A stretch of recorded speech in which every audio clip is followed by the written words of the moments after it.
איך הגענו מזה? לזה.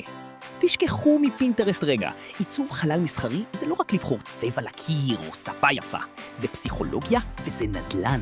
כל מטר רבוע פה עולה הרבה כסף. החוכמה היא לסחוט מהחלל את המקסימום, ועדיין לתת תחושה של מרחב פתוח. את המכללה שלנו לא ייצב משרד חיצוני, אלא צוות בוגרות של פרוג.